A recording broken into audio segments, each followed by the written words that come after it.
英語聞き流し10分間、名作リスニング、英語テキストと MP3 ダウンロード、その他の物語は、ホームページよりご利用いただけます。88thpp.com 88thpp.com Chapter 3 The Land of Memory. The fairy Baraloon had told the children that the land of memory was not far off, but to reach it you had to go through a forest that was so dense and so old that your eyes could not see the tops of the trees. It was always shrouded in a heavy mist, and the children would certainly have lost their way, if the fairy had not said to them beforehand. It is straight ahead, and there is only one road. The ground was carpeted with flowers which were all alike. They were snow-white pansies and very pretty, but, as they never saw the sun, they had no scent. Those little flowers comforted the children, who felt extremely lonely. A great mysterious silence surrounded them, and they trembled a little with a very pleasant sense of fear which they had never felt before. "Let's take Granny a bunch of flowers," said Myrtle. "That's a good idea. She will be pleased," cried Talbot. And, as they walked along, the children gathered a beautiful white nosegay.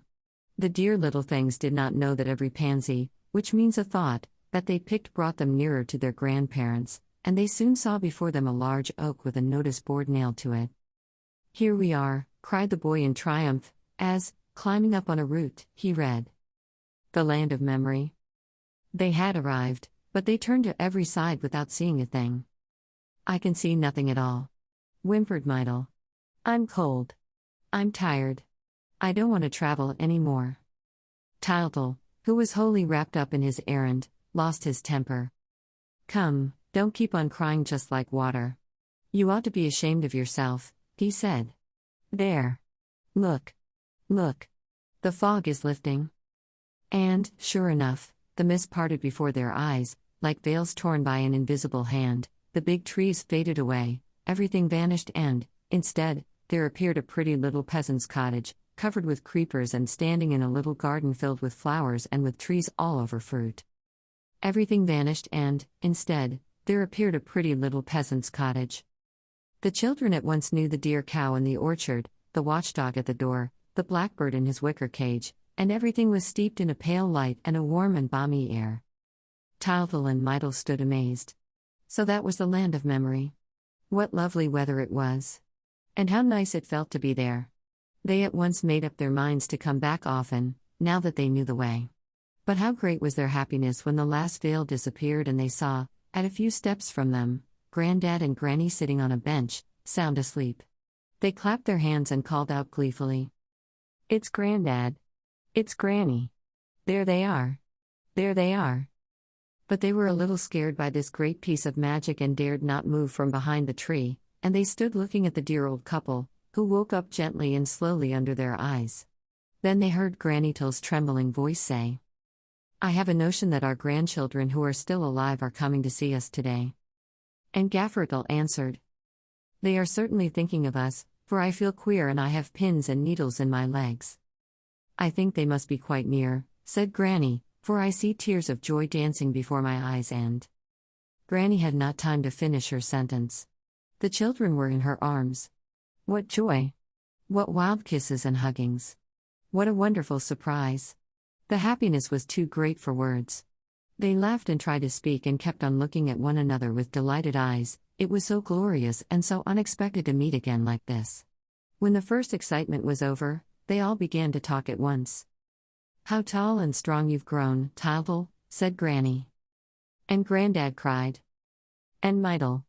Just look at her. What pretty hair, what pretty eyes." And the children danced and clapped their hands and flung themselves by turns into the arms of one or the other. At last, they quieted down a little, and, with Myrtle nestling against Grandad's chest and Talbot comfortably perched on Granny's knees, they began to talk of family affairs. "How are Daddy and Mummy Till?" asked Granny. "Quite well, Granny," said Talbot. "They were asleep when we went out." Granny gave them fresh kisses and said, "My word, how pretty they are and how nice and clean. Why don't you come to see us oftener? It is months and months now that you have forgotten us and that we have seen nobody." "We couldn't, Granny," said Talbot, "and today it's only because of the fairy. We are always here, said Granny Tull, waiting for a visit from those who are alive. The last time you were here was on All Hallows. All Hallows? We didn't go out that day, for we both had colds. But you thought of us. And, every time you think of us, we wake up and see you again. Tyltyl remembered that the fairy had told him this. He had not thought it possible then, but now, with his head on the heart of the dear granny whom he had missed so much, he began to understand things and he felt that his grandparents had not left him altogether. He asked, "So you are not really dead?" The old couple burst out laughing. When they exchanged their life on earth for another and a much nicer and more beautiful life, they had forgotten the word dead. "What does that word dead mean?" asked Gaffer Tull. "Why, it means that one's no longer alive," said Tyltyl. Grandad and Granny only shrugged their shoulders. "How stupid the living are, when they speak of the others," was all they said. And they went over their memories again, rejoicing in being able to chat. All old people love discussing old times. The future is finished, as far as they are concerned, and so they delight in the present and the past. But we are growing impatient, like Tyltyl, and, instead of listening to them, we will follow our little friend's movements. He had jumped off Granny's knees and was poking about in every corner, delighted at finding all sorts of things which he knew and remembered. "Nothing is changed, everything is in its old place," he cried. And, as he had not been to the old people's home for so long, everything struck him as much nicer, and he added, in the voice of one who knows, only everything is prettier. "Hello, there's the clock with the big hand which I broke the point off and the hole which I made in the door, the day I found Grandad's gimlet." "Yes, you've done some damage in your time," said Grandad. "And there's the plum tree which you were so fond of climbing, when I wasn't looking." Meantime, Tyltyl was not forgetting his errand. "You haven't the bluebird here by chance, I suppose?" At the same moment, Mytyl, lifting her head, saw a cage. "Hello, there's the old blackbird. Does he still sing?" As she spoke, the blackbird woke up and began to sing at the top of his voice. "You see," said Granny, "as soon as one thinks of him." Tyltyl was simply amazed at what he saw. "But he's blue," he shouted. "Why, that's the bird, the blue bird. He's blue, blue, blue as a blue glass marble. Will you give him to me?" The grandparents gladly consented, and, full of triumph, Tyltyl went and fetched the cage which he had left by the tree. He took hold of the precious bird with the greatest of care, and it began to hop about in its new home. "How pleased the fairy will be," said the boy, rejoicing at his conquest. "And light too." "Come along," said the grandparents. "Come and look at the cow and the bees." As the old couple were beginning to toddle across the garden, the children suddenly asked if their little dead brothers and sisters were there too. At the same moment, 7 little children, who, up to then, had been sleeping in the house, came tearing like mad into the garden. Tyltyl and Mytyl ran up to them. They all hustled and hugged one another and danced and whirled about and uttered screams of joy. Here they are," said Granny. "As soon as you speak of them, they are there, the imps." Tyltyl caught a little one by the hair. "Hello, Pierrot. So we're going to fight again, as in the old days. And Robert. I say, Jane, what's become of your top? Madeline and Pierrette and Pauline. And here's Riquette." Mytyl laughed. Riquette's still crawling on all fours. Tyltyl noticed a little dog yapping around them. "There's Kiki, whose tail I cut off with Pauline's scissors. He hasn't changed either." "No," said Gaffer-Tull, in a voice of great importance, "nothing changes here." But, suddenly, amid the general rejoicings, the old people stopped spellbound. They had heard the small voice of the clock indoors strike 8. The grandparents and grandchildren sat down to supper. "How's this?" they asked. "It never strikes nowadays." "That's because we no longer think of the time," said Granny.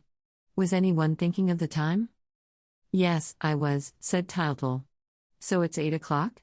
Then I'm off, for I promised Light to be back before 9. He was going for the cage, but the others were too happy to let him run away so soon. It would be horrid to say goodbye like that. Granny had a good idea. She knew what a little glutton Tyltyl was. It was just supper time and, as luck would have it, there was some capital cabbage soup and a beautiful plum tart. "Well," said our hero, "as I've got the blue bird.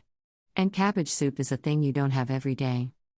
They all hurried and carried the table outside and laid it with a nice white tablecloth and put a plate for each, and, lastly, Granny brought out the steaming soup tureen in state.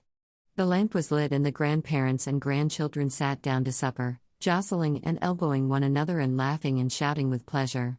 Then, for a time, nothing was heard but the sound of the wooden spoons noisily clattering against the soup plates. "How good it is!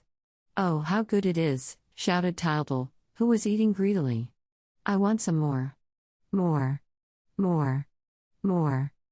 Come, a little more quiet," said Grandad. "You're just as ill-behaved as ever, and you'll break your plate." Tildel took no notice of the remark, stood up on his stool, caught hold of the tureen and dragged it towards him and upset it, and the hot soup trickled all over the table and down upon everybody's lap. The children yelled and screamed with pain. Granny was quite scared, and Grandad was furious. He dealt our friend Tildel a tremendous box on the ear. Tildel was staggered for a moment, and then he put his hand to his cheek with a look of rapture and exclaimed, "Grandad, how good, how jolly! It was just like the slaps you used to give me when you were alive. I must give you a kiss for it." Everybody laughed. "There's more where that came from, if you like them," said Grandad, grumpily. But he was touched, all the same, and turned to wipe a tear from his eyes. "Goodness," cried Tildel, starting up. "There's 8:30 striking? Meitel, we've only just got time." Granny in vain implored them to stay a few minutes longer. "No, we can't possibly," said Tildel firmly. "I promised Light." And he hurried to take up the precious cage. "Goodbye, Grandad. Goodbye, Granny. Goodbye, brothers and sisters, Pierrot, Robert, Pauline, Madeline, Riquette, and you too, Kiki. We can't stay. Don't cry, Granny, we will come back often." Poor old Grandad was very much upset and complained lustily. "Gracious me, how tiresome the living are, with all their fuss and excitement." Tildel tried to console him and again promised to come back very often. "Come back every day," said Granny. "It is our only pleasure, and it's such a treat for us when your thoughts pay us a visit." "Goodbye.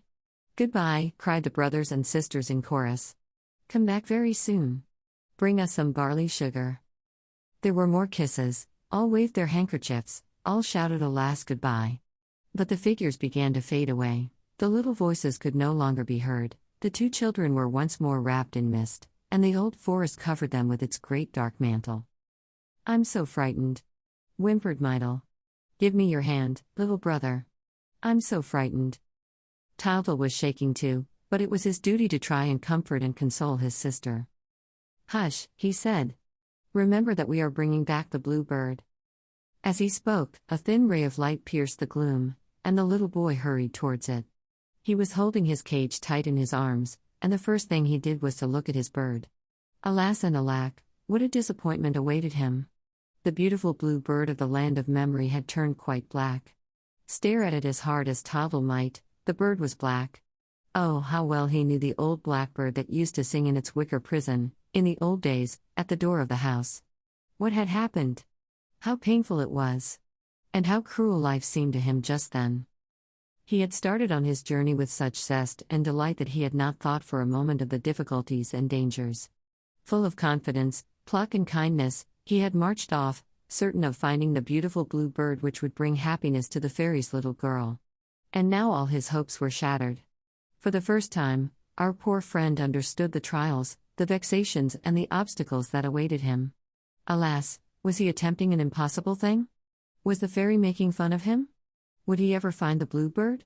All his courage seemed to be leaving him. To add to his misfortunes, he could not find the straight road by which he had come.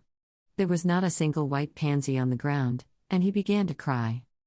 Luckily, our little friends were not to remain in trouble long. The fairy had promised that Light would watch over them. The first trial was over, and, just as outside the old people's house a little while ago, the mist now suddenly lifted. But, instead of disclosing a peaceful picture, a gentle, homely scene, it revealed a marvelous temple, with a blinding glare streaming from it. On the threshold stood Light, fair and beautiful in her diamond-colored dress. She smiled when Tildel told her of his first failure.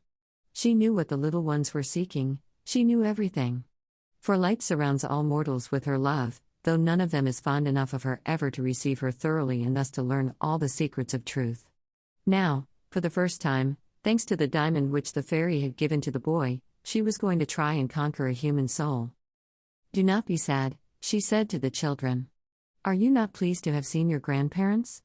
Is that not enough happiness for one day? Are you not glad to have restored the old blackbird to life? Listen to him singing." For the old blackbird was singing with might and main, and his little yellow eyes sparkled with pleasure as he hopped about his big cage.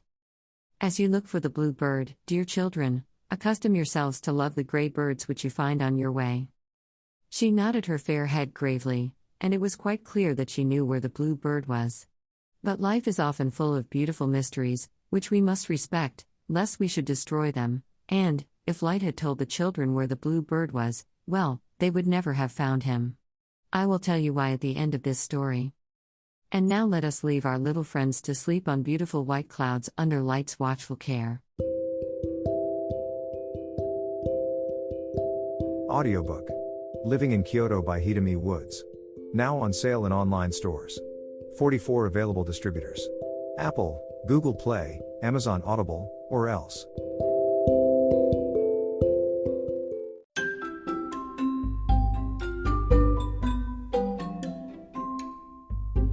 大好評。ヒデミウッズがデザインしたとってもかわいいオリジナルグッズが手に入る。トートバッグ、缶バッジ、ステッカー、T シャツ、トレーナー、パーカー、文具、その他いろいろ、エリゼン .com で見てみてね。erizen.com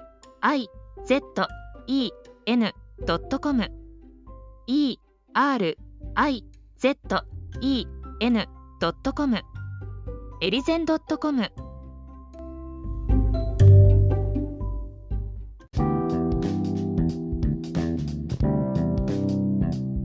英語聞き流し10分間名作リスニング。